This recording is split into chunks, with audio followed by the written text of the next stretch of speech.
안녕하세요, 여러분. 내 돈 주고 산 내 땅인데 왜 내 맘대로 팔지도 못하지?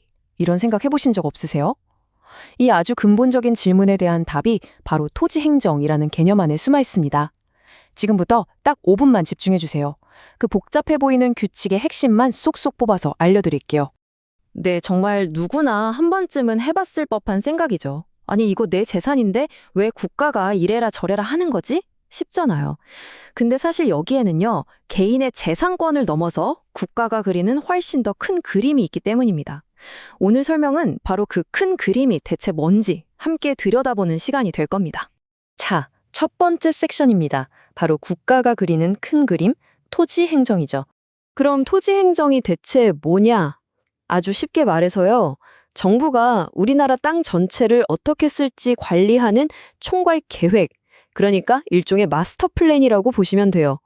어디에다가는 아파트를 짓고 또 어디는 농사 짓는 땅으로 남겨둘지, 땅값은 또 어떻게 매길지, 이 모든 걸 아우르는 아주 거대한 관리 시스템인 셈이죠. 근데요, 처음부터 정부가 이렇게 막 적극적으로 나섰던 건 아니었어요. 옛날에는 뭐 각자 알아서 하세요 이런 식이었죠.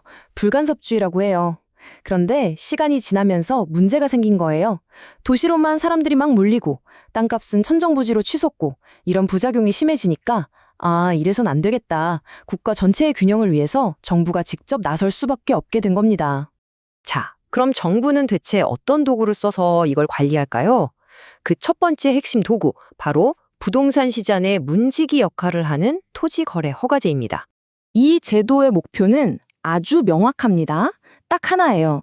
특정 지역의 부동산 시장이 투기꾼들 때문에 막 불타오르는 거, 그걸 막는 겁니다. 마치 너무 과열된 엔진에 찬물을 부어서 식히는 것처럼요. 비정상적으로 가격이 폭등하는 곳에 브레이크를 딱 거는 역할을 하는 거죠. 자, 그럼 이게 어떻게 작동하느냐? 이거요, 우리나라 모든 땅에 다 적용되는 게 절대 아니에요. 정부가 보기에 여기는 좀 투기 우려가 있어서 특별 관리가 필요하겠다 싶은 곳을 딱 집어서 규제 구역으로 지정을 합니다. 그리고 이 구역 안에서 땅을 사고 팔려면 반드시 사전에 지방자치단체의 허가를 받아야만 거래를 할 수 있게 되는 거죠. 자, 그런데 말입니다. 만약에 이 문지기를 실적 피해서 몰래 거래하면 어떻게 될까요? 에이, 설마 괜찮겠지 하고 허가 없이 덜컥 계약서부터 써버리면 과연 어떤 일이 벌어질까요? 결과는요, 생각보다 훨씬 심각합니다. 허가 없이 맺은 계약은요, 법적으로 그냥 무효예요. 아예 없던 일이 되어버리는 거죠. 그리고 만약에 속임수 같은 부정한 방법을 썼다? 그러면 징역형은 물론이고 땅값의 최대 30%에 달하는 어마어마한 벌금을 물 수도 있습니다. 정말 강력한 장치인 셈이죠. 자, 이제 두 번째 핵심 도구로 넘어가 보겠습니다. 이건 바로 우리나라 모든 땅에 붙어 있는 공식 가격표라고 할 수 있는 부동산 가격 공시제입니다.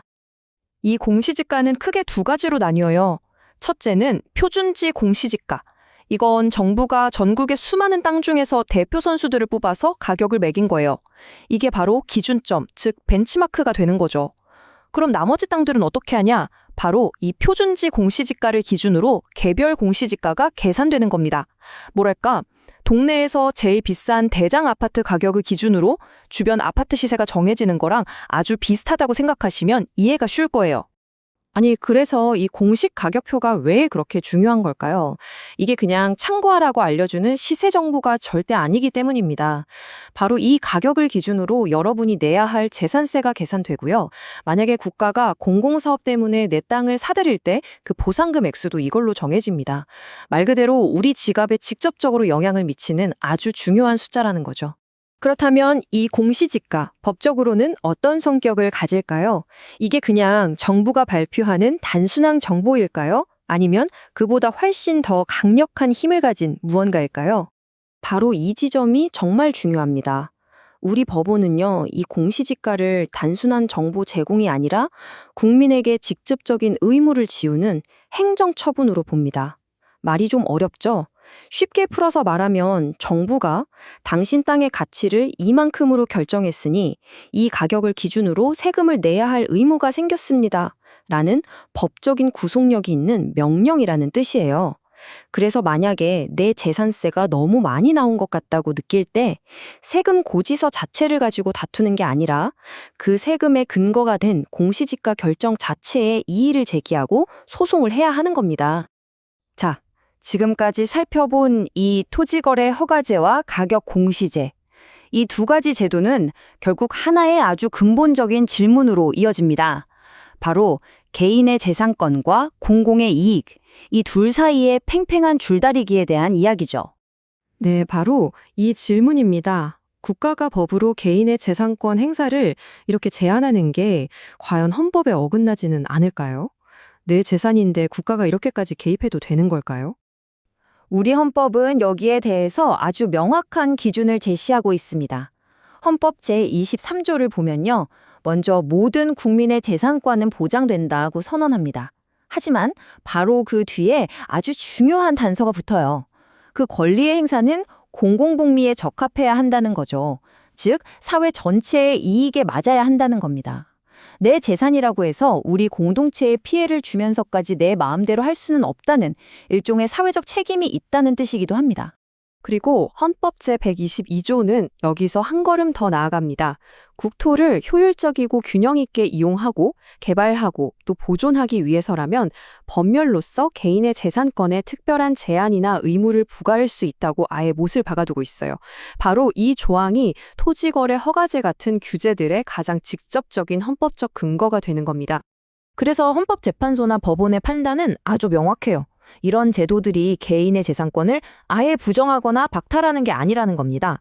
단지 공공의 이익이라는 더 큰 목적을 위해서 일시적으로 제한하는 것이 뿐이라고 보는 거죠. 왜냐하면 생각해 보세요. 전국 모든 땅에 적용하는 것도 아니고 투기가 우려되는 특정 지역에만 적용하죠. 기간도 영구적인 게 아니라 5년 이내로 한시적이고요. 그리고 제일 중요한 건 허가를 받으면 얼마든지 팔 수 있잖아요. 그러니까 재산권을 아예 빼앗는 것과는 근본적으로 다르다는 논리입니다. 결국 내 땅이라는 개념은 단순히 나 한 사람의 소유물을 넘어서 우리 사회 전체와 복잡하게 얽혀있는 문제인 것 같습니다.